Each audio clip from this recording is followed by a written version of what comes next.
take a look at this here. This guy right here, Dr. Pradeep Jamnadas. He's the one who I watched multiple fasting presentations given by him, and he talks about how fasting is just seriously the number one thing to cure you of so much modern illnesses that people have. And it is a great way to get your food addiction under control. Because again, if you have any excess amount of body fat on you, you have an unhealthy relationship with food. You are addicted to food, quite frankly. And if you do not get this under control, it will eventually kill you. So if you could sit there and cope like, well, I'm happy and I want to eat a little bit of this and a little bit of that, cool, fine. But you're not going to get the highest quality women available possible to you. You're not going to live the highest quality life possible available to you. And you're going to be a fat fuck. So there's that. Check this out here.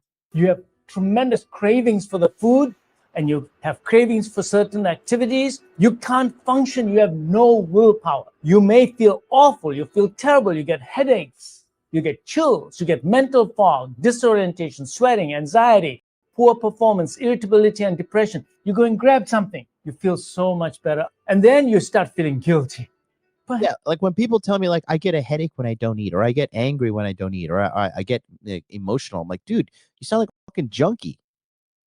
You sound like a fucking junkie that needs his fix of drugs. Perhaps you are addicted to food. And is it the type of food? Is it a component in the food? And are there substances in the food that cause an addiction? Or is it because the food has been converted into a product? You are consuming products, not food. And because you're consuming a product, you become addicted to it. There's chemicals in it. There's substances in it. The formation of it has changed. The consistency of the food has changed. And hence, it's no longer real food. And therefore, perhaps you are being addicted. I blame processed foods for possible addiction. Processed foods cause high insulin levels. It causes weight gain. It causes metabolic syndrome, toxicity and inflammation in the body, intestinal disbiosis, which means that the bacteria in your intestines, they change as a result of what's getting down there into the stomach and into the intestines. So because your bacteria change, you change, because you are a symbiotic relationship between your physiology and the physiology of the bacteria. So perhaps they changing. As a result of their changes, can you get addicted? Yes, you can. Are there chemicals released by those bacteria that get released into your bloodstream and can affect your physiology? And the answer is a definite yes.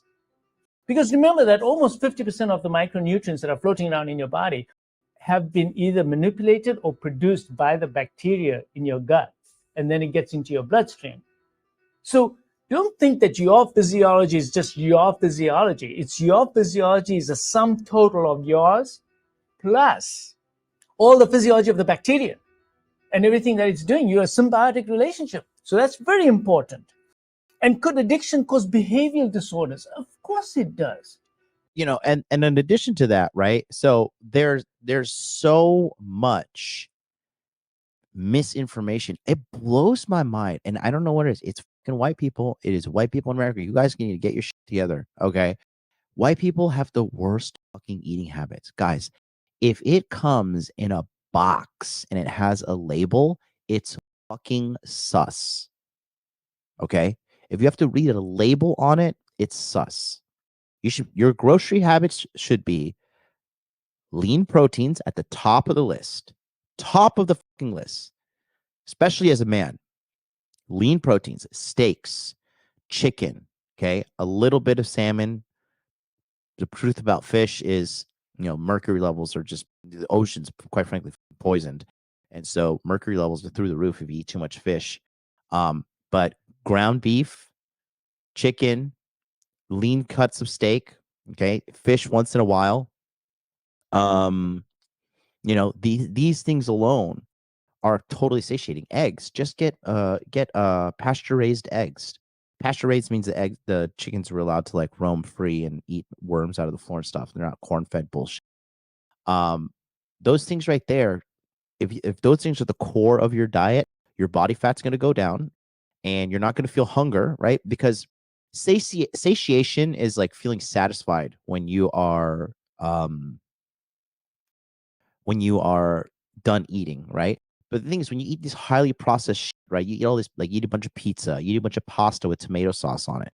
All you're eating is a bunch of sugar and carbs, and your body needs lean protein. And so when you're consistently eating this trash, your body, even your stomach will be full, but you'll be hungry like 2 or 3 hours later. Hunger is not like eat more food. Hunger is saying, I need protein, I need minerals, I need vitamins that you're not giving me. That's what hunger as a signal is being sent to you as. Not put more food in me. It's saying, I need nutrition. That is what food is supposed to be. And what he's saying here is you're eating a bunch of product. You're not eating food. Okay. Do me a favor. For a week, just eat steak. All right. For dessert, eat apples and oranges, have a side salad, and have like a light vinaigrette dressing. Do that and tell me how fucking awfully you feel, and tell me how hungry you feel after that. Okay. The answer is you're not going to feel hungry at all because you're going to be totally satiated. But when you eat McDonald's, you eat French fries, which French fries are totally processed food. Okay. You eat all this pizza, pasta, you eat all that stuff. You eat it all, and then you're hungry like 2, 3 hours later. It's not that you're hungry, it's that there's no nutrients in the food. There's no nutrition. Okay, you're eating like it looks like food and it tastes like food, but it's really not food. It's a processed product that these companies are engineering. That's why you could sit down and hammer down like 3 bowls of cereal.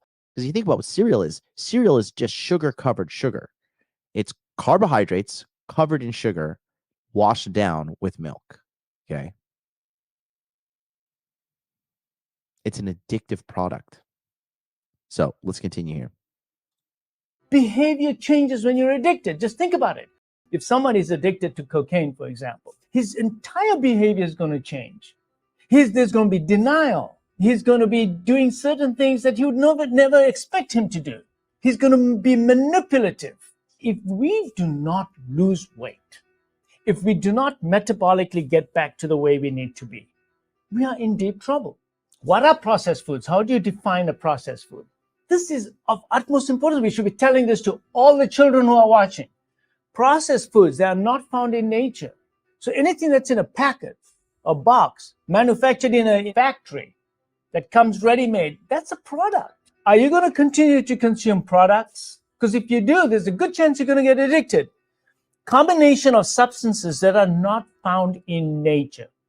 For example, combination of fat and sugar. Name me one substance that's in nature that is fat plus sugar.